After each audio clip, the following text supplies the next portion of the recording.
The ultimatum. The great hall of the Galactic Hegemony fell silent as the prisoner was brought in. Captain Maya Chen walked with her head high despite the gravity shackles that made each step a battle. 3 massive Krogan guards flanked her, their scaled hides gleaming under the artificial light of 1,000 stars embedded in the ceiling. The assembled representatives of over 200 species watched with a mixture of fascination and disdain as the human was marched to the center of the judgment circle. Supreme Arbiter Velox, a being of pure energy contained within an ornate metallic shell, hovered forward. When he spoke, his voice resonated through the chamber like thunder across an empty plain. Captain Maya Chen of Earth, you stand accused of espionage, sabotage, and acts of aggression against the peaceful order of the Galactic Hegemony. How do you answer these charges? Maya looked up, her dark eyes reflecting the starlight above. 6 months of imprisonment had hollowed her cheeks and whitened streaks in her black hair, but nothing had dimmed the fire in her gaze. I answer that Earth came to you in peace. We offered friendship, knowledge, and cooperation. You responded with demands, exploitation, and threats. I am guilty only of protecting my people from predators who wear the mask of civilization. Murmurs rippled through the hall. A few representatives shifted uncomfortably in their seats. Most, however, remained impassive. The hegemony had stood for 10,000 years. Humans were newcomers, barely a century into faster-than-light travel, admitted to the galactic community only as a courtesy and a source of resources.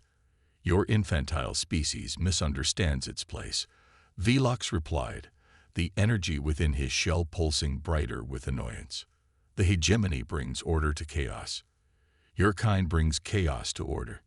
Your unauthorized diplomatic missions to the Raxus and Volith systems were clearly attempts to form coalitions against hegemony interests.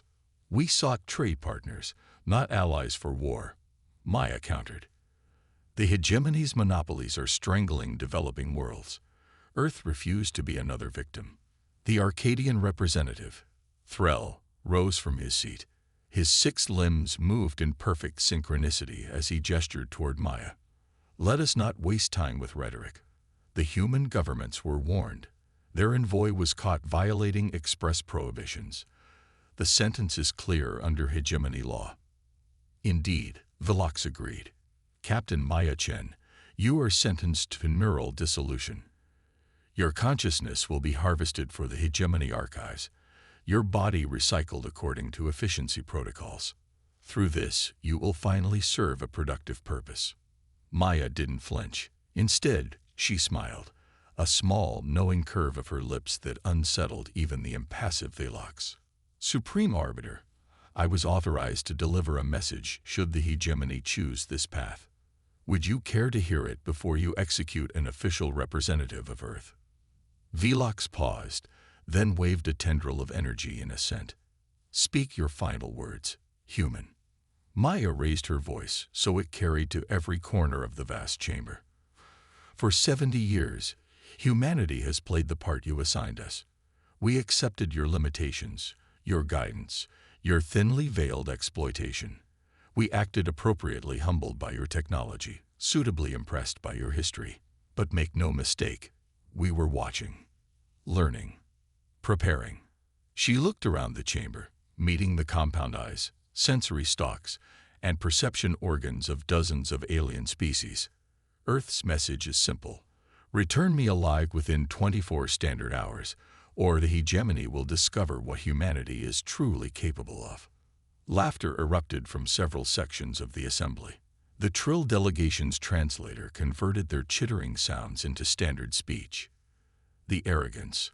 Their entire fleet consists of 40 obsolete cruisers and a handful of converted mining vessels. Maya kept her eyes on Velox.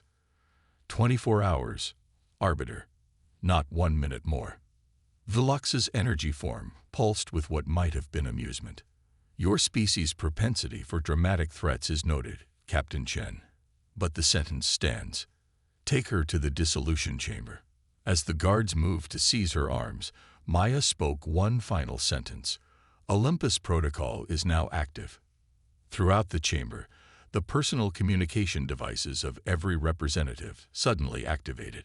Their screens displayed the same message in each species' native language. Look to the skies. The transparent dome that crowned the hegemony's great hall offered a panoramic view of the capital world's twin moons and the starscape beyond. As thousands of eyes turned upward, the stars began to vanish, not all at once, but in patterns, as though massive shadows were passing overhead. Security alert. Velox called out, his energy form flickering with alarm. Scan the orbital. In the darkness, a hologram appeared at the center of the chamber, a simple spinning Earth, rendered in blue and green and white. A voice spoke from everywhere and nowhere at once. This is Admiral Helena Voles of the Earth Defense Fleet. We have disabled your systems without firing a single shot. Every hegemony vessel in orbit has been neutralized. Your planetary defenses are offline. Your communications network is under our control. The hologram expanded, showing a vast armada of ships in near-perfect formation, sleek, dark vessels that bore little resemblance to the crude human ships the hegemony had permitted Earth to build. For decades, you believed we were showing you everything we had. You were wrong. For every ship you saw, we built 10 you didn't. For every technology you monitored, we developed 3 you never suspected. You mistook our patience for weakness, our diplomacy for fear. The lights came back on, though dimmer than before. The representatives stared at one another in confusion and mounting terror. The guard nearest to Maya backed away as if she had suddenly become radioactive. Admiral Vos continued, Captain Maya Chen, is Earth's lawfully appointed envoy. Her detention was illegal. Her trial was a farce. Her sentence is unacceptable. The hologram changed again, now showing close-up images of massive weapons arrays on the Earth vessels, all pointed downward toward the hegemony capital. You have 24 hours to release Captain Chen and withdraw all hegemony forces from Earth-allied space. Further, you will recognize Earth's sovereignty and our right to form diplomatic and trade relationships with any willing civilization. The Arcadian representative Threll leaped to his feet. This is blackmail. The hegemony does not bow to threats. This is not a threat, Admiral Vos responded calmly. It is an ultimatum. The difference is that we are fully prepared to carry out what comes next. The hologram flickered out, leaving the chamber in stunned silence. Maya stood at its center, no longer appearing like a prisoner, but rather like the ambassador she truly was. 70 years, she said quietly. 70 years we spent studying you, learning your weaknesses, finding your blind spots. You thought humanity was just another primitive species to exploit and discard. You never bothered to read our history, did you? Humans have been fighting against overwhelming odds since we crawled out of the mud. It's what we do best.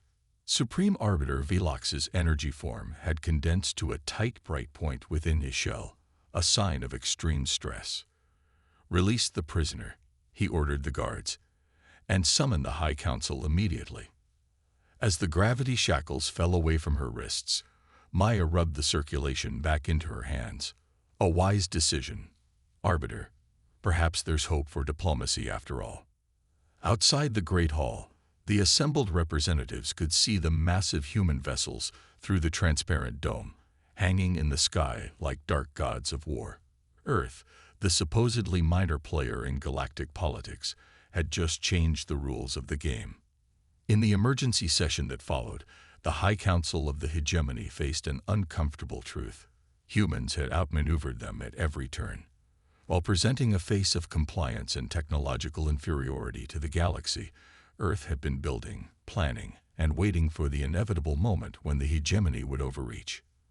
That moment had come with Maya Chen's arrest, and now the consequences were unfolding in real time before the stunned galactic community. In her temporary quarters, hastily converted from a detention cell to diplomatic accommodations, Maya received a secure transmission from Admiral Voth. "How are you holding up, Captain?" the Admiral asked, her weathered face showing genuine concern. "Better now," Maya replied. though I admit I wasn't entirely sure the Olympus protocol would work. The activation signal from your implant was received perfectly. Every sleeper agent in the hegemony hierarchy began feeding us intelligence the moment you spoke the code phrase. Maya nodded. They're scared, Helena. Really scared. I don't think anyone has challenged them like this in millennia. Fear can make them dangerous, or it can make them reasonable. Your job is to figure out which way they'll break. And if they choose dangerous. Admiral Vaugh's expression hardened. Then we show them why that was the wrong choice. The transmission ended, leaving Maya to prepare for the negotiations that would determine the future relationship between humanity and the galactic hegemony. Outside her window, the armada of Earth ships remained in position, a constant reminder that the balance of power had fundamentally shifted. The human hidden fleet had revealed itself. The ultimatum had been delivered. Now the galaxy held its breath, waiting to see what would happen next. The Reckoning. The Grand Council chamber of the hegemony was designed to intimidate. Towering pillars of gleaming osmiridium supported a ceiling that shifted between various galactic scenes, nebulae, star formations, and spectacular cosmic events. The floor was transparent crystal, revealing an artificial abyss filled with swirling gases and pinpoints of light. Every aspect of the architecture reinforced the message. The hegemony's power was as vast and eternal as the universe itself. But today, that power seemed considerably less absolute. Captain Maya Chen sat at one end of the massive negotiation table, alone except for a small holographic projection device. Facing her were 17 of the most powerful beings in the galaxy, the High Council of the Hegemony, representing the founding species that had ruled known space for 10 millennia. Supreme Arbiter Velox opened the proceedings, his energy form now stable, but notably dimmer than before. Captain Chen, we have agreed to these negotiations under protest. The threat of orbital bombardment violates all principles of diplomatic discourse, as does the illegal detention and attempted execution of a diplomatic envoy. Maya replied evenly. Let's not pretend either side has the moral high ground here. Grand Minister Krell of the Arcadian Dominion leaned forward, his exoskeleton clicking softly. What precisely does Earth want? Speak plainly. Maya activated her holographic projector. A list of demands appeared in the air between them, translated into all hegemony official languages. First, Earth and all human colonies are to be recognized as fully sovereign, with all the rights and privileges that entails. Second, the exploitative resource quotas imposed on Earth are to be abolished immediately. Third, humans will have the right to form diplomatic, trade, and military alliances with any willing civilization. The Soran representative hissed in disapproval. Outrageous. You would upset the balance of power that has maintained peace for thousands of years. A peace built on subjugation isn't peace at all, Maya countered. It's just oppression with good PR. Several council members began speaking at once, their translation devices creating a cacophony of protest. Velox raised a tendril of energy, silencing them. Continue with your demands, Captain. Fourth, the hegemony will release all data on the species it has removed from the galactic community over the past 5,000 years. We know about the sentience suppression protocols. We want the complete records. A deathly silence fell over the chamber. The Volrine representative's color shifted from a confident blue to an alarmed yellow. The Trill delegation's members began vibrating in what their species recognized as extreme anxiety. That information is classified at the highest level, Velox said quietly. How do you know of this? Maya smiled thinly. We've had operatives embedded throughout your hierarchy for decades. Your security isn't nearly as impenetrable as you believe. She let the implications of that statement sink in before continuing. Fifth, and finally, the hegemony will establish a new governing council with proportional representation from all member species, not just the founding 17. Grand Minister Krell slammed all 6 of his limbs onto the table. This is revolution you're proposing. I prefer to think of it as evolution, Maya replied. The current system is unsustainable. You know it as well as we do. Before Krell could respond, the chamber's security systems suddenly activated. Armored panels slid down over the transparent ceiling, emergency lights bathed everything in red, and a siren began to wail. What is happening? Velox demanded of his security chief. The chief, a cybernetically enhanced Draxian, was receiving multiple reports through his neural link. Sir, we're detecting unauthorized access to the central archives, simultaneous breaches at multiple secure facilities, and the human fleet is moving into defensive formation. Maya's communication implant vibrated against her skull. She turned to Velox, her expression deadly serious. You should know that a splinter faction of your military has just launched an attack against our vessels. Impossible. Velox's energy form flared brightly. I issued no such order. Perhaps not, Maya agreed. But someone with high-level access certainly did.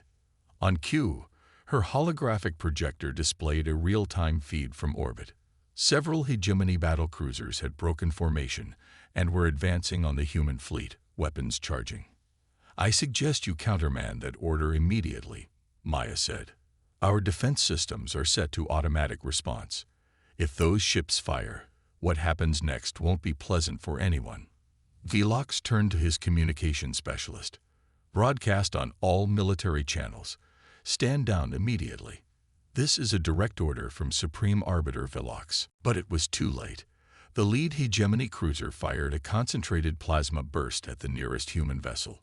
Instead of impacting, the energy weapon seemed to dissipate harmlessly against an invisible barrier. Interesting, Maya commented. They didn't even bother to warn us first. The human ships didn't return fire. Instead, they simply vanished. Cloaking technology, gasped one of the council members. That's theoretically impossible at that scale. The hegemony battlecruisers suddenly found themselves shooting at empty space. Then, just as abruptly, they began powering down. Life support continued functioning, but weapons, engines, and communications all went dark simultaneously. What you're witnessing, Maya explained calmly, is the deployment of our blackout protocol. Targeted electromagnetic disruption combined with AI-driven system infiltration. Your ships aren't damaged. They're just temporarily incapacitated. The human fleet reappeared, now positioned in a perfect sphere around the disabled hegemony vessels. Who ordered that attack?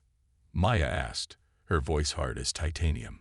Because someone in this room just attempted to start a war they can't win. Grand Minister Krell's exoskeleton had paled to an ashen gray. Several of the other council members were looking at him with new suspicion. The Arcadian Defense Network operates with some autonomy, he said stiffly. Perhaps there was a misinterpretation of standing protocols. Or perhaps, came a new voice from the chamber entrance. This was exactly what was planned all along. Admiral Helena Vos strode into the council chamber, flanked by 4 humans in battle armor. The hegemony guards moved to intercept them, but froze in place when their exosuits suddenly locked up. Admiral, Maya acknowledged with a nod. I wasn't expecting you planetside. Change of plans, Vos replied grimly. Our intelligence assets just uncovered something we all need to see. She turned to face the council. While you've been negotiating, we've been accessing your most classified archives. What we found explains a lot about why the hegemony has been so desperate to control Earth. She activated her own holographic projector. Complex scientific data filled the air, followed by star charts showing a massive anomaly at the edge of the galaxy. Project Ascension, Vos said, looking directly at Velox. Care to explain, or shall I? The Supreme Arbiter's energy form dimmed to almost nothing. How did you access those files? They're protected by quantum encryption, which your scientists, based on principles our mathematicians moved beyond 50 years ago, Vos replied. Now answer the question. When Velox remained silent, Maya turned to the other council members. The hegemony leadership has been keeping a secret from you, from everyone. They've discovered what they believe is a gateway to a higher plane of existence. They'd been experimenting with it for centuries, trying to discover how to ascend beyond physical form. That's not the problem, Admiral Voss added. The problem is that their experiments are destabilizing the fabric of space-time. According to their own suppressed research, continued testing will eventually create a cascading failure that could render this entire sector of the galaxy uninhabitable. Accusations and denials erupted around the table. In the chaos, Grand Minister Krell lunged toward a concealed panel in the wall, a last resort weapon system. Before he could reach it, one of the human guards fired a precision shot that severed 2 of his limbs. "That's quite enough of that," Admiral Voss said coolly. "Captain Chen, I believe the negotiations have reached an impasse." Maya nodded. "So it seems." Within hours, the power structure that had governed the galaxy for thousands of years began to crumble. The human fleet's demonstration of technological superiority was shocking enough, but the revelation of Project Ascension and its potential consequences was the final blow to the hegemony's credibility. One by one, member species began declaring their independence or allegiance to the newly formed Galactic Cooperative, a coalition hastily organized by human diplomats and representatives from species that had long chafed under hegemony rule. In what would later be called the 20-hour revolution, power transferred with remarkable speed and surprisingly little bloodshed. The 17 founding species of the hegemony found themselves suddenly accountable to the hundreds of civilizations they had dominated for millennia. Supreme Arbiter Vilox and the most hardline council members were placed under house arrest, pending investigation into Project Ascension and numerous other crimes against sentient life. Grand Minister Krell faced separate charges for his unauthorized military action. 3 days after her scheduled execution, Captain Maya Chen stood on the observation deck of the Earth flagship Prometheus, watching the sunset over the hegemony capital world, soon to be renamed and designated as just one of many equal members of the new galactic order. Admiral Voss joined her at the viewport. "Quite a view," she commented. "Hard to believe how much has changed in less than a week." "Revolutions often happen faster than anyone expects," Maya replied. "Once the fear barrier breaks, change becomes inevitable." "The hard part comes next," Voss said, handing Maya a datapad. "Building something better than what we tore down." Maya scrolled through the preliminary charter for the Galactic Cooperative. Equal representation, mutual defense, shared scientific advancement, knowledge exchange. It was everything Earth had hoped for when first reaching to the stars, before discovering the reality of hegemony rule. "Do you think it will work?" Maya asked. "Thousands of years of hierarchy won't disappear overnight." Voss smiled wryly. "If there's one thing humans are good at, it's adapting to impossible situations, and now the rest of the galaxy will learn to do the same." Outside the viewport, ships from dozens of worlds moved in complex patterns, no longer segregated by species or status, but working together to establish the infrastructure of a new era. The Great Deception was over. Humanity had revealed its true strength, not just in weapons and technology, but in its capacity to imagine a different future and make it real. In the darkness of space, the stars seemed to shine a little brighter than before.